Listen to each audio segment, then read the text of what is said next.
What's up, fight fans? And I'm back at it again. Let's talk about it. Let's get right into it. The Devin Haney Lomachenko fight, and many fight fans and boxers' reaction to the fight, okay, and why they feel the way they feel. So without further ado, you're not going to want to miss this video. Please take the time out to like the video, subscribe to the channel, and share this video. Okay, look, last night was a real competitive fight between two highly skilled competitors, okay? And at this level in the game, there are a lot of things that are going on in the ring. I understand that Lomachenko got some of the flashier shots, and he had Devin Haney in trouble. But I felt like in the first half of the fight, Devin Haney was taking a lot of those rounds, right? And he was putting rounds in the bank. Lomachenko came on strong later in the fight, right? And the fight went to the scorecards. The scorecards were read. One of the scorecards was pretty, like, people felt that, that's one scorecard was a little ridiculous, and the other two were more around, but it went into the champion's favor. Now, that's exactly what I want to talk about. Shakur Stevenson got into the ring, and many boxers after the fight all took to social media to give their response and their reaction to the fight. And many of them said they felt like Lomachenko won the fight. Okay, I see, right? When you're on the top, everybody wants to come after you. What Shakur Stevenson did was exactly what he was supposed to do on this level of the game. Get himself in position to get that kind of fight, right? But are they right? No, they're not. This wasn't a robbery by any stretch of the imagination. A robbery is when someone was dominating in the fight, and then when they read the scorecard, it went to the other guy. That's a robbery. This was a close decision. And am I the only one to say this? But ain't it okay that the champion gets the champion nod? Doesn't every champion feel like in order to beat the champion, you need to beat the champion? And if it's a close fight, it should go to the champion's way. He should get the champion's nod. All of a sudden, Devin Haney gets the champion's nod, and everybody's like it's a robbery. What do you mean? The first thing out of everybody's mouth was it was a close fight. The second thing was Lomachenko got robbed. How are you going to say it was a close fight, but he got robbed? We all saw the fight. That wasn't even close to a robbery. That fight could have been a draw, or it could have went either way. I wouldn't have been upset if it went Lomachenko's way. No, I wouldn't have been upset. But as I was watching the fight, and on my channel, I was right. I made a prediction, right? And my prediction was Devin Haney wins 7 rounds and Lomachenko wins 5. I was 100% correct. I said it was going to the decision. It is exactly the way I said it was going to go. That is exactly what I expected. But I didn't expect Lomachenko. Well, I did report in the video that Lomachenko was showing up and that we were going to get the old Lomachenko of the old. Did I not say that? You know what I'm saying? But it's one thing to say it and another thing to do it. And as I was watching it unfold, that what exactly I was told was correct. Lomachenko showed up to this fight. And he gave Devin Haney more than he can handle. Devin Haney looked, even though he's been in some big fights with George Kamboza, he was supremely confident going into that fight against George Kamboza. He knew he had everything for him. You know what I'm saying? George Kamboza didn't have nothing for him. But Lomachenko's a different animal. And Devin Haney looked a little tense the entire fight, if you ask me. And I think he mentally fatigued himself when he started to fade away in the later rounds. But what great champions do, he kept it together and he closed strong, didn't he? Devin Haney won the 12th round. And if you weren't paying attention, Devin Haney hit him with a body shot in that 12th round that I said that if Devin Haney had a little bit more in the gas tank, I was like, come on, Devin, step on it right now. Because I noticed that that body shot hurt Lomachenko. Okay? Then all of a sudden, some of the fight boxers start getting on. And of course, when you're at the top, everybody's going to come after you. Right? If Shakur Stevenson started saying what he said, Terrence Crawford doubled down on it. Then all of a sudden, everybody else started jumping on the champion. Well, guess what? None of you guys is undisputed champion of the world. None of you. Unified undisputed champion of the world. Let's give Devin Haney, the American champion, a little respect. And I'm not dogging any of the fighters, right? I'm only dogging them on this particular moment. For that particular, what that said. After that moment passed, Shakur Stevenson, Terrence Crawford, what up, bro? You know what I'm saying? Those, American fighters, bro. You know what I mean? So, did Devin Haney win this fight? Yes. If you're going to beat the champion, you're going to have to beat the champion. And if he got a champion's nod in this fight, I couldn't be upset at that. Okay? Because that's the benefits and the perks of being the champion. You're going to have to definitively beat him. There were champions that the scorecards were read in a decision, and we felt like you just didn't do enough to beat the champion.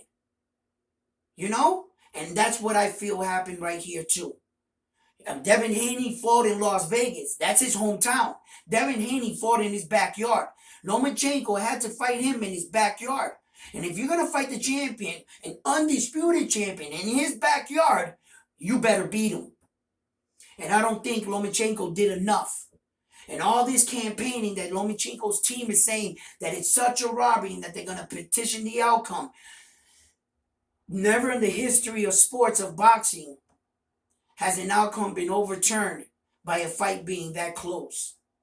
Had he done what Juto Nagatoni did to Maloney, there would be no debate now, would they? Lomachenko had to go in there and finish Devin Haney when he had him hurt in that 11th round. Devin Haney, when he went back into that corner, he looked a little lost. Was it me? He looked in his father's eyes and he was saying that he's not going the same way I thought he was going to go. And at that moment, Devin Haney, he needed to hear himself and make adjustments. He needed to say, okay, well, this is the game plan. Well, then I need to make an adjustment because Lomachenko made adjustments in the fight. And when Lomachenko made those adjustments, see, that's championship fight pedigree right there. That's ring IQ. Lomachenko knew. And he had stated it in multiple interviews. Look, if I come here tonight and I just stand there, then I didn't really give it my all. Lomachenko said it in an interview. He said, I'm coming to fight. And that's exactly what he did. But don't buy into the narrative that this was a robbery by any stretch of the imagination. This was no robbery. Because all of us, we are saying that it was a close fight. And the majority of the reaction is, and what we're saying is, if the fight went either way, none of us would have been mad. You know what I'm saying? But I'm glad for Devin Haney. Look, first of all, it's hard enough to capture 4 titles, then to consecutively defend them. We all know that Devin Haney is struggling to make this weight. And this narrative that they were pushing the entire fight, that Devin Haney was the bigger man. But my eyes show me that even though Lomachenko was the shorter man, he looked like the more filler man. Devin Haney looked a little thin.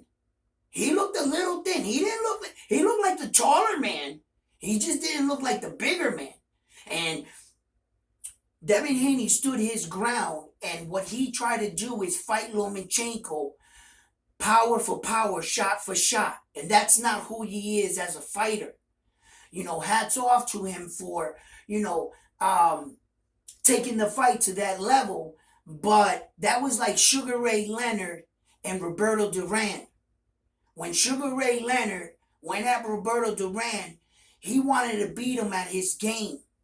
And it ended up costing him the fight. Luckily, Devin Haney pulled it off.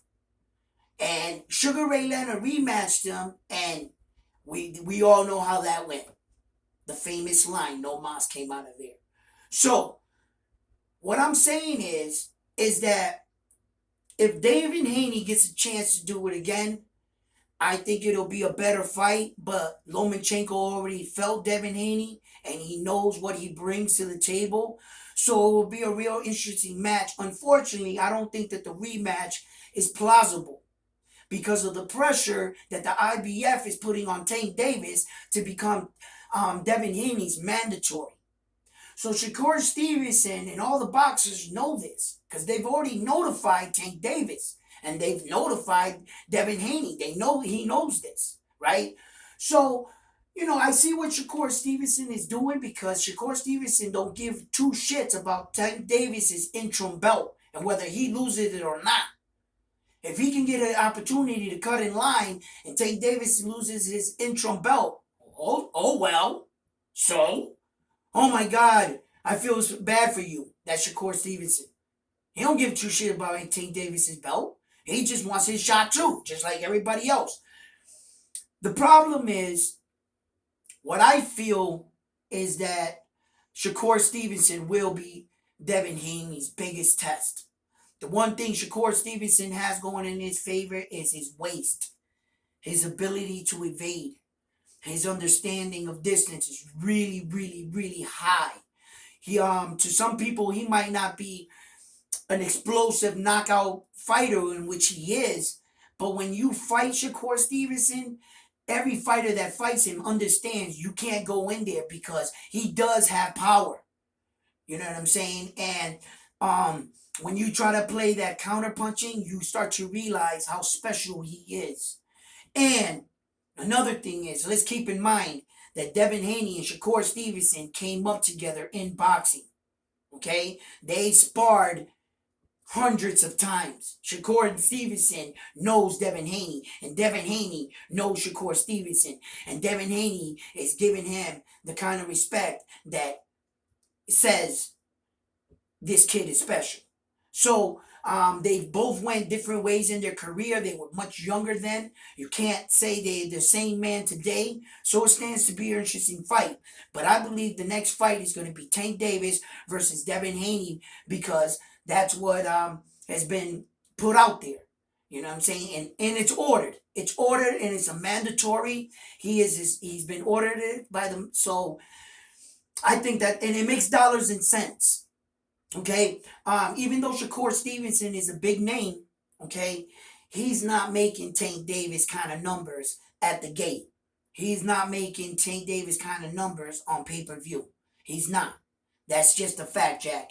You know what I'm saying? So if it makes dollars and cents, you know what I'm saying, that's the way Devin Haney should go. You know what I mean? With Tank Davis. To tell you the truth, he got a better shot with Tank Davis than he got with Shakur Stevenson. And before those words even came out of my mouth, pick your poison. Pick your poison. Because Tank is a lot better than a lot of people give him credit for. His ring IQ is off the chart, man. He knows what he's doing in there. You're not just going to, that's why they say styles make fights. You're just not going to do what you're going to do against another guy. And you're not going to fight that guy the same way. Devin Haney wouldn't fight Tank Davis the way he fought Lomachenko last night. He's just not going to do that. So, look, great fight. No robbery. No robbery. I don't mind that Devin Haney got the champion nod in his hometown in the backyard. If you're going to beat the champion, then you're going to have to definitively beat the champion. Okay? And I know that when everybody goes back and watches this fight again, you're going to be shocked at how many rounds Devin Haney did win earlier in that fight. I did give Lomachenko, I think it was what? Round 9, 10, 11. He got him hurt in the 11th, right? Yeah, I gave Lomachenko those rounds. But the first round, the second round, um, the first round could have went a little, I could have seen where the judges could have seen that, but Devin Haney won those. Listen, he won the majority of the beginning rounds, and that's what saved him. And then I feel that Devin Haney won the most important round in all of boxing, which is the 12th round. That is the last round of the impression that the judges have of you. It is important. That's why they call them championship rounds. The 11th, 12th round. Did he fade in the championship rounds? How did he perform? As a matter of fact, if my memory serves me correctly, Teofimo Lopez won against Lomachenko in the championship rounds, leading to the 11th, 12th round when Teofimo Lopez stood his ground and bit down on the mouthpiece and confronted Lomachenko in the center of the ring. That's what won him the fight. Those are the championship rounds. And Devin Haney won the championship round. That's all I have for you folks. Tell me what you think. Please take your time to like, subscribe to the videos. It helps the channel grow. And this was no robbery. No stretch of the means, But congratulations to Devin Haney. I would like to see where Lomachenko goes from here. Like I said in my last video, I called it too. Shall he lose this fight? It doesn't mean he's washed. And he could get another opportunity if something big presents itself for Devin Haney at 140. He could vacate the belts. Like he said, he could hold up the division, go up there, fight, then come back down. There's so many options. You know what I mean? So let's see what happens from here. Lomachenko could go down to 130. He can go down to 130 and he can capture a belt there, 5 more pounds. I think Lomachenko can do it. So there's a lot of options still left at the table. And as you can see, Lomachenko still has it. Told you he was going to show up in this fight. And I told you that Devin Haney was going to win in a decision. And I told you it was going to be 7-5 rounds. But what do I know? Hey, peace.